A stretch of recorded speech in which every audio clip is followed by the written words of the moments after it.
Sir ఇప్పుడు JD Lakshminarayana గారి విషయానికి వచ్చినప్పటికీ అంటే ఆయన యాక్చువల్గా చాలామంది ఇప్పుడు కూడా మీ జన సైనికులు కూడా ఆయన లాంటి వ్యక్తి మా పార్టీలో ఉంటే బాగుండేది, అతనికి బాగుండేది, తర్వాత పార్టీకి కూడా ఎంతో కొంత మైలేజ్ ఉండేది, ఇంకా ఇంకా బాగుండేది, ఇంకా పార్టీ పరిస్థితి కూడా అంటే కొంత ఏడాని అడ్వాంటేజ్గా అయ్యేది అని అంటూ ఉంటారండి చాలామంది జన సైనికులు కూడా. అంటే దాన్ని ఏ విధంగా చూస్తున్నారు మీలాంటి నాయకులు? ఎందుకంటే మీరు పవన్ గారిని వ్యక్తిగతంగా చాలా దగ్గరగా ఉన్నారు, అలాగే జేడీ గారు అంటే నాకు తెలిసినంత వరకు జేడీ గారికి ఇక్కడ ఎంపీగా సీట్ ఇవ్వడానికి పవన్ గారు మీరు వెళ్ళి రికమెండ్ చేసి దగ్గరుండి పట్టుబట్టి ఇప్పించారని నాకు తెలిసింది. నిజం ఉందా లేదా? 100% నిజం. ఆయన బ్రదర్లో వెళ్ళారు, ఇవ్వనన్నారు అప్పుడు సీటు.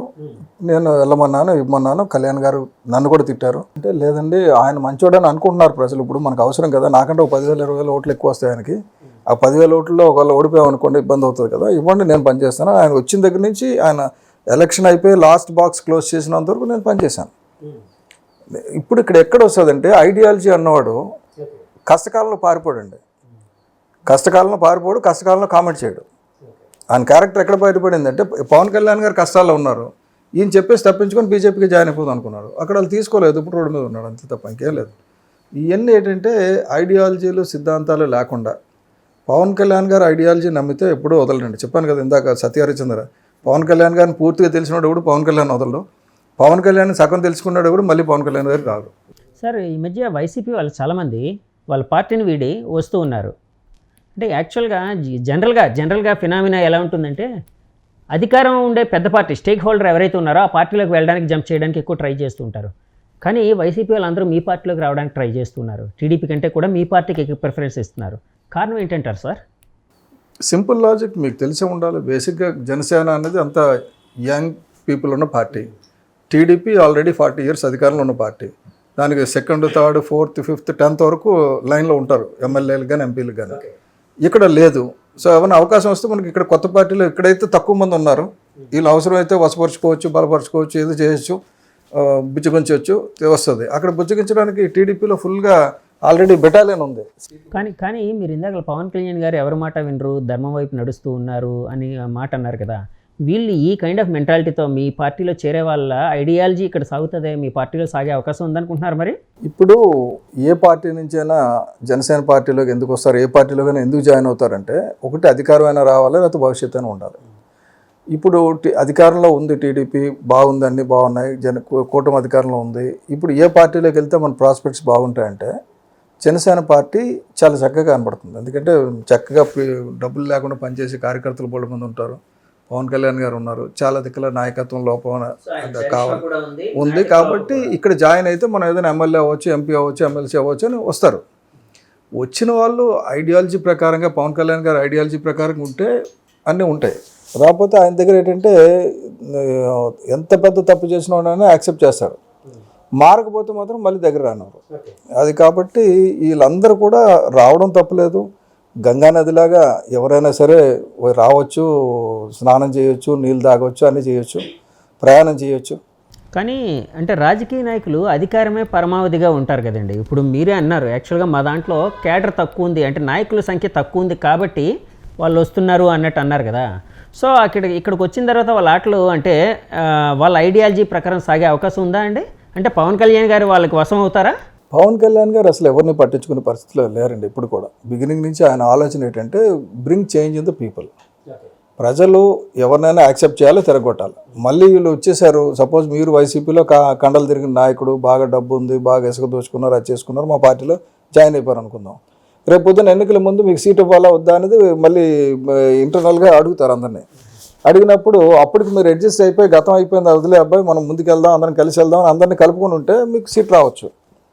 లేదు ఎవడైనా సరే నా మాట వినాల్సింది, నేను ఇన్ఛార్జ్ని, రాతే నేను ఎమ్మెల్యే అని అనుకుంటే పక్క వెళ్ళిపోతారు అంతే. అలాగే వెళ్ళిపోయిన వాళ్ళు చాలామంది ఉన్నారు. ఇదివరకు ఎవరు దయా ధర్మంతో అయితే అపాయింట్మెంట్లు వచ్చే వాళ్ళు చాలామంది లేరు కదా. ఇప్పుడు నేను ఇదంతా ఎందుకు అడుగుతున్నానంటే అండి, ఒకప్పుడు మీ పార్టీలో ఉండి తర్వాత బయటకు వెళ్ళిపోయిన జేడీ గారు ఒకవేళ మీ పార్టీలోకి వస్తారు అంటే చేర్చుకునే అవకాశం ఉందా అండి ఇప్పుడు? అంటే పవన్ గారు ఐడియాలజీ ఎందుకంటే బేసిక్గా మారతానంటే ఎవరినైనా తీసుకుంటాం. నెక్స్ట్ పార్టీలో జాయినింగ్ అనేది పవన్ కళ్యాణ్ గారు ప్రెరగేటివ్. ఆయన ఎవరినైనా పార్టీలో తీసుకోవచ్చు. ఎవరిని తీసుకొని ఎవరికి టికెట్ ఇచ్చినా వాళ్ళతో కలిసి పనిచేస్తాం, మాకేం ఇబ్బంది లేదు. సో నేను చెప్పింది ఏంటంటే ఆయన కోల్పోయింది ఏడుదో చెప్పాను ఇందాక మీకు, అంతే తప్ప ఆయన అంతటా ఆయన పార్టీ కష్టకాలం వదిలేసి వెళ్ళిపోయాడు కాబట్టి అటువంటి వాళ్ళని గుర్తుపెట్టుకుంటారు కదా. కళ్యాణ్ గారు కూడా చిన్న టికెట్ కాదు కదా, MP ticket, Visakhapatnam MP ticket అంటే చాలా ముఖ్యమైన టికెట్ ఇచ్చారు ఆయనకి.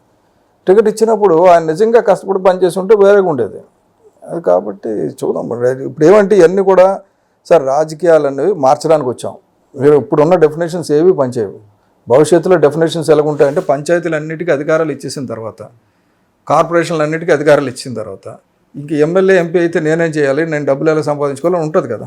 నెక్స్ట్ మీరు ఇసుక మైనింగ్ పాలసీలు, లిక్కర్ పాలసీలు అన్నీ స్ట్రైట్ పెట్టేశారనుకోండి, ఎంపీ ఎమ్మెల్యేకి డబ్బులు ఎక్కడి నుంచి వస్తాయి? డబ్బులు ఉన్న వాళ్ళు ఎవడో ఎంపీ ఎమ్మెల్యేగా రారు. అప్పుడు క్యారెక్టర్ ఉన్న వాళ్ళు వస్తారు. ఆయన ఆలోచన చాలా వేరేగా ఉంటుంది కదా. పవన్ కళ్యాణ్ గారి మీద ఒక కామెంట్ చేస్తున్నారు. ఆయన మొదట్లో అంటే రాజకీయాల్లోకి వచ్చినప్పుడు చెగువేరా గారి పేరు ఎక్కువగా యూజ్ చేసేవారు. అంటే ఆ ఐడియాలజీతో వచ్చాను నేను, సమ సమాజాన్ని స్థాపిస్తాను అన్నట్టు ఎక్కువగా, అంటే ఆయన ఐడియాలజీ ప్రతిదాన్ని ప్రతిబింబించేది.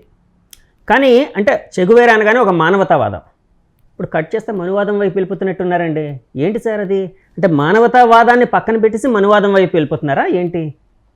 అంటే బేసిక్గా పవన్ కళ్యాణ్ గారు చాలామంది మీలాగా అడిగారు, ఆయన ఇప్పుడు ఎక్స్ట్రీమ్ లెఫ్ట్ నుంచి ఎక్స్ట్రీమ్ రైట్కి వెళ్ళిపోయారు, ఇది ఆయన ఏ ఉద్దేశంతో ఉన్నారని. పవన్ కళ్యాణ్ గారు చెగువేరా తాలూకా తత్వం ఇప్పుడు వదలలేదండి. పవన్ కళ్యాణ్ గారు అలాగే అంటే ప్రతి ఒక్కడు సంపాదించాలి, సంపాదించిన దాంట్లో ఖర్చు పెట్టాలి అని ఆర్ఎస్ఎస్ బీజేపీ సిద్ధాంతాన్ని కూడా వదలరు. ఆయన ఏంటంటే చాలామంది ఇప్పుడు బీజేపీ తర్వాత ఆర్ఎస్ఎస్ లాగా మాట్లాడుతున్నారు, ధర్మ పరిరక్షణ అంటున్నారు, సనాతన ధర్మం అంటున్నారు, ఆయన లెఫ్ట్ నుంచి రైట్కి వచ్చేసారు. కాదండి, సనాతన ధర్మ పరిరక్షణ కోసం చెగువేరాలాగా పనిచేస్తాడు ఆయన. ఈ రోజుకి చెప్తున్నా, సనాతన ధర్మ పరిరక్షణ కోసం చెగువేరాలాగా యుద్ధం చేస్తాడు. అంటే రైట్ ఐడియాలజీని లెఫ్ట్ ఐడియాలజీని కలుపుతున్నారండి? కాదండి, బేసిక్ థింగ్ ఏంటంటే రైట్ ఐడియాలజీ లెఫ్ట్ ఐడియాలజీ కాదు, బేసిక్ మధ్య మార్గం. మీరు బుద్ధుడు కూడా, గౌతమ్ బుద్ధుడు చిన్నవాడు కాదు. ఆయన అన్నీ వదిలేసి వెళ్ళిపోయి అసలు లోకంలో పాపం ఉండకూడదు, దేవుడు చేస్తే ఎందుకు మా ఒక్కొక్క మనిషిని ఒకలాగా ఉండాలి, రోగాలు ఎందుకు ఉండాలన్న అతను బుద్ధం శరణం గచ్చామి, సంఘం శరణం గచ్చాను, ధర్మం శరణం గచ్చాను వచ్చాడు. సో సంఘం, ధర్మం ఈ రెండు చాలా ఇంపార్టెంట్. మనది ధర్మం దారి తప్పింది, దాన్ని దారిలో పెట్టాలి. దారిలో పెట్టాలంటే ఒక పోలీసుడు కావాలి. పోలీసుడు లాఠీ చార్జ్ చేస్తాడు, పోలీసుడు ఏమి తప్పు కాదు, లాఠీ చార్జ్ చేస్తాడు, అవసరమైతే ఫైరింగ్ కూడా చేస్తాడు.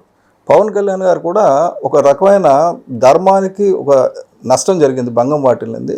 ఎప్పుడైనా క్రిస్టియానిటీకో అతను అన్ని మతాలకు వస్తే ప్రపంచం అంతా ఏకమైనట్టుగా మీరు కూడా ఏకం అవ్వాలి అని చెప్పేసి ఆయన, మనం కూడా అంటే మిగతా వాళ్ళకి ఎలాగైతే వస్తే యూనిట్ అవుతున్నారో ప్రతి ఒక్క హిందువు కూడా రావాలని ఈరోజు ఒక్క పిలుపుతోటి, ఒక్క వారాహి డిక్లరేషన్ తోటి నాకు తెలిసి ఆంధ్రప్రదేశ్, తెలంగాణ, తెలుగు కాదు, ఇండియా కాదు, మొత్తం యావత్ ప్రపంచంలో ఉన్న హిందువులంతా, యావత్ ప్రపంచంలో ఉన్న సెక్యులరిస్టులంతా, హిందువులు కూడా కాదు, సెక్యులరిస్టులు అంతా కూడా, అన్ని మతస్థులు అందరూ కూడా యునానిమస్గా పవన్ కళ్యాణ్ పొగుడుతున్నారు. There is not even a single person who opposed him except me Prakash Raju లాంటి ఎవరో తప్పి. దాని గురించి తర్వాత మాట్లాడదాం. ఎందుకంటే ఏమవుతుందంటే ఎవరు కూడా నిజం చెప్పడంలా. ఇదివరకు దేవతా వస్త్రాలను ఒకటి ఉండేది, ఒక రాజు బాగా వచ్చేసి ఆ రాజుగారు ఏం చేసినా బాగుంది, ఆడు బట్టలు లేకుండా తిరిగితే దేవతా వస్త్రాలు బ్రహ్మాండంగా ఉన్నాయంటే బట్టలు లేకుండా తిరుగుతుంటాడు. పవన్ కళ్యాణ్ గారు ఇవాళ పైకి వచ్చి ఒక పసిపిల్లలాగా, అరే బాబు మీరు బట్టలు లేకుండా తిరుగుతున్నారు రా అని హిందువులందరికీ చెప్పాడు. హిందువులందరికీ మీరు ధర్మాన్ని గుడ్డలు విడదీసి రోడ్డు మీద పడేస్తే మీరు ఎవరికి మీ పౌరుషం రావడం లేదు, ఆడెవడో సూడు సెక్యులర్ చెప్పిన మాట విని మీరు నోరు మూసుకొని కూర్చుంటున్నారు, అది తప్పు. అవసరమైతే తిరగబడాలి, ముందు సంఘటితంగా ఉండాలి. సంఘటిత ఉంటే అవతల తప్పులు చేయరు. ఎప్పుడు కూడా సంఘం ఎప్పుడు కూడా ఏంటంటే సంఘం చాలా మార్పుకి నాందండి. సంఘం కరెక్ట్గా, సంఘంలో ఉన్న వాళ్ళందరూ సంఘటితంగా ఉన్నారనుకోండి, మెజారిటీ పీపుల్ 70-80% ఉన్న హిందువులు సంఘటితంగా ఉంటే, 85% ఉన్న హిందువులు సంఘటితంగా ఉంటే ఎవడు మేము చూడడానికి ప్రయత్నం చేస్తాడు, చేయడు కదా. డివైడ్ అండ్ రూల్ అని British policy. The British policy is implemented by Indian people also. The law అంటే మనం we got the independence, but we never got the independence of the mind. Freedom of mind అనేది రాలేదు ఇప్పటికి ఆ British education సిస్టంలో నలిగిపోయింది. ఇప్పటికీ ఆ బానిసత్వం అనేది అంటే మెంటల్గా ఉందని భావించచ్చా అండి? 100% అండి. ఈ రోజు కూడా మన దేశంలో పుట్టిన వాళ్ళకి పిల్లలకి స్వేచ్ఛ ఉందా? మీ పిల్లలకు కానీ మా పిల్లలకు కానీ పుట్టిన వెంటనే పలానా కాన్వెంట్లో చదవాలి, పలానా ఐఐటి చేసేయాలి, అమెరికా వెళ్ళిపోవాలి, పెద్ద ప్యాకేజ్ తెచ్చేసుకోవాలి, ఇదే కదా. అంటే వాడు వ్యక్తిగతంగా ఏమవుదాం అనుకున్నాడు అని ఆలోచించడం లేదు కదా. అంటే వ్యక్తిగతంగా ఒక వ్యక్తి అమోఘంగా ప్రపంచ ఖ్యాతి సంపాదించాల్సిన వ్యక్తిని మనం ఒక చట్టంలో పెట్టేసి, ఒక స్కూల్లో పెట్టేసి, ఒక ప్యాకేజీలో పెట్టేసి ఒక కంట్రీ పంపించేస్తున్నాం. ఇప్పుడు ఆఖరికి ఇదేమంటారు, ఇది యాపిల్ వ్యవస్థ అధ్యక్షుడు చనిపోయాడు కదా, ఫౌండర్ చనిపోయినప్పుడు ఆ స్టీవ్ జాబ్స్ ఏమన్నాడు చివరిని, నేను మిస్ అయిపోయాను అన్నది. ఆయన మిస్ అయిపోయినది అంటే మన భారతీయత అనమాట. బేసిక్ ఏంటంటే ఇండియన్ దాంట్లోనే peace of mind, relationship others, డబ్బు అనేది చాలా లిమిటెడ్ పాత్ర, ఎకనామిక్స్ అనేది లాస్ట్. అవును ఒకప్పుడు, కానీ ఇప్పుడు అంతా ఎకనామిక్స్ ముందుగా అయిపోయింది కదా సార్. ఉన్నోడికి గౌరవం ఇవ్వడం ప్రారంభించాం మనం. ఇదివరకు జ్ఞానం ఉన్నోడికి గౌరవించేది భారతదేశం. జ్ఞానం ఉన్నోడికి గౌరవాన్ని ఇచ్చే భారతదేశం బ్రిటిష్ పాలన వల్ల, బ్రిటిష్ ఎడ్యుకేషన్ వల్ల డబ్బు ఉన్నోడికి గౌరవం ఇచ్చే పరిస్థితికి దిగజారిపోయింది. ఎదిగింది అన్నాను నేను, ఇట్స్ నాట్ డెవలప్మెంట్, దిగజారిపోయింది. దిగజారిన దాన్ని మళ్ళీ తీసుకొచ్చి పైకి స్థానంలో పెట్టాలి. We should respect the people who have the courage and culture and dignity. అన్నిటికంటే ఇంపార్టెంట్ ఏంటంటే న్యాయాన్ని, ధర్మాన్ని ఉండేవాడిని, జ్ఞానం ఉన్నవాడిని మనం గౌరవించాలి. అంటే దానికి నడుం బిగించింది పవన్ కళ్యాణ్ గారు అనుకోవచ్చా అండి? 100%. నేను చెప్తున్నది కాదండి, యావత్ ప్రపంచం నుంచి నాకు ఎక్కడెక్కడి నుంచి మెసేజ్లు వస్తున్నాయి, ఎంత పెద్దవాళ్ళ దగ్గర నుంచి వస్తున్నాయో చూస్తే మీరు ఆశ్చర్యపోతారు. అసలు ఒకప్పుడు పవన్ కళ్యాణ్కి ఏమి తెలియదు అన్న వాళ్ళు అసలు పవన్ కళ్యాణ్లో ఇంత ఉందా, మీరు అప్పటి నుంచి చెప్తున్నారు, మీరు నమ్మలేదు, ఇంత ఉందా, అమ్మో అని. అంటే నాకు ఆయనకున్న పరిచయం 2000 నుంచి చూస్తే హీఈస్ లైక్ దిస్. అప్పుడు కూడా ఇప్పుడేం మార్పు వచ్చేసిందని నేను అనుకోవడం లేదు. సేమ్ ఐడియాలజీ ఉండేదండి అప్పుడు కూడా. 100% అలాగే ఉన్నాడు. నాకేం మార్పు నేను చూడాల. నేను ఆయనతో 20 ఏళ్ళు ప్రయాణం చేశాను. 20 ఏళ్ళ ప్రయాణంలో నాకు మార్పు ఎక్కడే కనపడాల. హీ ఈజ్ అంటే మచ్ లార్జర్ అండ్ వైడర్. వసుదైక కుటుంబం మొత్తం, నేను విశ్వనరుణ్ణి, మొత్తం విశ్వం అంతా నా పరిధి అన్న పద్ధతిలో ఉన్నాడు. ఆయన మనం ఏం చేస్తున్నాం అంటే ఒక పార్టీ పెట్టలేదు, రాకపోతే 2 చోట్ల గెలలేదు. ఈ గెలుపు అసలు ఆయన కానే కాదు. Is come here to bring change. Okay, అంటే గెలుపోవటములకు అతీతంగా ఆయన పనిచేయడానికి ఇక్కడికి వచ్చారు, అంతే కదండి? ఒక కారణ జన్ముడు అండి నేను చెప్తాను. ఎందుకంటే ఒక 1000 ఏళ్ళకో 1500 సంవత్సరాలకో ఒక కారణ జన్ములు పుడతారు. అలాంటి కారణ జన్ముడు ఆయన, మామూలుడు కాదు సార్. ఇప్పుడు చాలామంది అంటే మీలాంటి నాయకులు కావచ్చు, కొంతమంది ఈ మధ్య ఒక స్వామీజీ వారిని కూడా నేను ఇంటర్వ్యూ చేసినప్పుడు ఆయన కూడా ఇదే మాట అన్నారు, పవన్ కళ్యాణ్ గారు కారణ జన్ముడు అని. అంటే అది అభిమానంతో అంటుందా, నిజంగా ఫ్యాక్ట్ అదేనంటారా? ఫ్యాక్ట్ అదేనండి. ఇది బేసిక్గా జరుగుతున్నది ఏంటంటే, ఇంతమంది ఆయన వెనకతల ఆయన చెప్పాడు, నేను నటుడిని అవుదాం అనుకొని రాలేదు, నటుడిని అయ్యాను, నాకు అంత స్థానం వచ్చింది, నేను ఆశించలేదు, వచ్చింది. నేను రాజకీయాల్లో ఏదో మార్పు తీసుకొద్దామని వచ్చాను కానీ అధికారం గురించి రాలేదు. ఇవాళ నేను డిప్యూటీ సీఎం కుర్చీలో కూర్చున్నాను. ఎవరు అడిగారు, సార్ మీరు సీఎం అవుతారా అంటే, ఏం అవ్వాలనేది భగవంతుడు, నాకు పనే చేయడం నా పని. భగవద్గీతలో చెప్పినట్టు I keep on doing my work. ఎక్కడ ఉంటానో నాకేం తెలుసు అన్నది. మీకు ఇక్కడ ఒకటి చెప్పాలండి, ఒక 130 సంవత్సరాల క్రితం చికాగోలో స్వామి వివేకానంద ఒకటి చెప్పారు, నేను హిందువుని, నా మతం హిందూ మతం అని. యాక్చువల్గా వరల్డ్ రిలీజియస్ కాన్ఫరెన్స్, అది ప్రపంచ రిలీజియస్ కాన్ఫరెన్స్లో ఆయన మాట్లాడిన మాట, నేను హిందువుని, హిందూ మతం అన్ని ధర్మాలని, అన్ని మతాలని గౌరవిస్తుంది, అన్ని మతాల తాలూకా ఎగ్జిస్టెన్స్ని, అన్ని మతాల తాలూకా ఉనికిని కానీ ప్రాధాన్యతని కానీ పూర్తిగా గుర్తిస్తుంది. ఒక ఇస్లాం వచ్చి ఓన్లీ అల్లాహ్ దేవుడు అంటాడు, అలాగే బాబు అల్లాహ్ దేవుడు, అల్లాహకి కూడా దమనం పెడతాం, మన ధర్మం వదలం.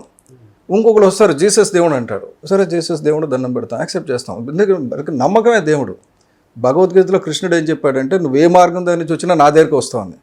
హిందువులు ఆలోచించేది ఏంటంటే, ఎవరు ఏ మతం తీసుకున్నా భగవంతుడి దగ్గరికి వెళ్తారు. ఆయన అల్లాహ్ భగవంతుడు అనుకుంటున్నాడు, నేను అల్లాహ్ కృష్ణుడు అనుకుంటాను, కాబట్టి అటే వెళ్తున్నాడు, పర్వాలేదని చెప్పి దండం పెట్టి వదిలేస్తాం. కానీ ఈ రిలీజియస్ కాన్ఫ్లిక్ట్స్ గురించి 130 ఏళ్ళ క్రితం చెప్పారు. ఇప్పుడు ఈరోజు నిన్న మొన్న జరిగిన దాని సమావేశం గురించి అడుగుతున్న కాన్ఫ్లిక్ట్స్ గురించి సమాధానం స్వామి వివేకానంద గారు 130 ఏళ్ళ క్రితం చెప్పారు. ఏం చెప్పారు సార్? ఏం చెప్పారంటే, నేను ఒక కథ చెప్తాను, కూపస్థ మండకం అంటే ఒక నూతిలో ఉన్న కప్ప గురించి చెప్తాను. ఒక నూతిలో ఉన్న కప్ప, ఆ నుయ్యే ప్రపంచం, అదే బ్రహ్మాండమైన సాగరం, ఇంతకంటే పెద్దది అసలు ప్రపంచంలో ఉండదు అనుకుని పెరిగింది, బాగా విశ్వాసంతో పెరిగింది అది.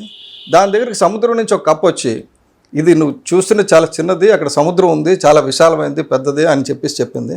చెప్తే దాన్ని ఆ కప్ప నమ్మకుండా ఇంకో 4 కప్పలు కలిసి ఈ కప్పని తగిలేసి అక్కడి నుంచి వెళ్ళిపోయింది. సో అది పరిస్థితి. నేను మొత్తం అన్ని నూతులతో కలిపి ఉన్న పెద్ద వనరు నాది అని నేను అనుకుంటున్నాను, హిందూ సమాజం అని. ఒక క్రిస్టియానిటీలో ఉన్న వాళ్ళు వాళ్ళ సమాజాన్ని చూసి వాళ్ళు అది అంటున్నారు, ఇస్లాం ఉన్న వాళ్ళు ఇలా అంటున్నారు. అన్నిటికంటే అతీతం సనాతన అంటే ఏంటంటే, సనాతన అంటే ఏదైతే బిగినింగ్ ఉందో దానికంటే ముందుది అని. సో సనాతన ధర్మాన్ని మించింది లేదంటే. ఇంకోటి ఏంటంటే, సనాతన ధర్మం అనేది ఒక రిజిడ్ ధర్మం కాదండి, ఇవాల్వ్ అవుతూ ఉంటుంది. కాబట్టి సనాతన ధర్మం అంటే అప్పుడులాగా రిజిడ్ ధర్మం కాదు. మీరు ఇందాక ఒక మాట అన్నారు, చెగువేరా దగ్గర నుంచి మనువాదంకి వెళ్ళిపోతున్నారు, మానవతావాదం నుంచి మనవాదం. మానవతావాదం నుంచి మనువాదం. అసలు మనువాదం అంటే ఏంటో ఒకసారి మీరు తర్వాత చూడండి. ఎందుకంటే ఈ 200 సంవత్సరాలు మనువాదం గురించి క్రిస్టియన్స్ లేకపోతే మిగతా వాళ్ళు చెప్పింది మీరు విన్నారు. అసలు రియల్ మను ఎవరు, వాళ్ళు ఏం చేశాడనేది ఒకసారి మీరు తర్వాత చదివితే మీకు తెలుస్తుంది అతను ఎంత జ్ఞాని, ఎంత ఆలోచనతో చేశాడని. నెక్స్ట్ ఇంకోటి ఏంటంటే ఈ వర్ణ వ్యవస్థ గురించి కూడా చాలామంది తిడతారండి. వర్ణం అనేది మనం చేసిన పనిని బట్టి ఇవ్వాలి, అంతేగాని జన్మను బట్టి కాదు అనేది ఇచ్చారు. కానీ అది దాన్ని పూర్తిగా బేసిక్ దాన్ని తీసి పక్కన పెట్టేసి బై బర్తే వర్ణం కింద తీసుకొస్తున్నాం. ఇది తప్పు. ఇప్పుడు ఎవరైనా ఒక ఐఏఎస్ ఆఫీసర్ దళితుడు ఉన్నాడు అనుకోండి, ఆయన ఉన్నతమైన అంటే బ్రాహ్మడు దళితుడు అని కాదని అక్కడ 4 వర్ణాలు దాన్ని విభజించినప్పుడు మనం చూసి ఒక బ్రహ్మాండమైన బ్రాహ్మణ కుటుంబంలో పుట్టి నీచి నికృష్టమైన పనులు చేస్తున్నవాడు అంతా శూద్రులే, శూద్ర కులంలో పుట్టి మంచి పనులు చేస్తున్న వాళ్ళంతా బ్రాహ్మలే. ఇది మనకి చతుర్వర్ణ వ్యవస్థ చెప్పింది. కానీ దాంట్లో కొన్ని లోపాలు ఉంటే ఆ లోపాలను సరిదిద్ది మన సనాతన ధర్మం వైపు అంటే బేసిక్ ఏంటంటే అస్పృశ్యత అనేది ఉండకూడదు, భవిష్యత్తులో కూడా ఉండకూడదు, అందరికీ ఈక్వాలిటీ అనేది ఉండాలి, ఎడ్యుకేషన్ అండ్ హెల్త్ ఫ్రీగా ఉండాలి ప్రపంచంలో ఎక్కడైనా సరే. ఇటువంటి అన్ని చాలా ఆలోచనలు పవన్ కళ్యాణ్ గారికి ఉన్నాయి. కాబట్టి అవన్నీ కూడా ముందుకు వస్తాయి. నేను ఆ పవన్ కళ్యాణ్ గారిని ఒక రాష్ట్ర నాయకుడిగానో, ఒక ఉప ముఖ్యమంత్రిగానో, ఒక పార్టీ అధ్యక్షుడిగానో చూడొద్దు. ఈ దేశంలో ధర్మాన్ని, ఈ ప్రపంచంలో హిందూయిజాన్ని నిలబెట్టడానికి ఎవాకెంట్ చేయడానికి వచ్చిన మరో వివేకానందులా నేను భావిస్తున్నాను.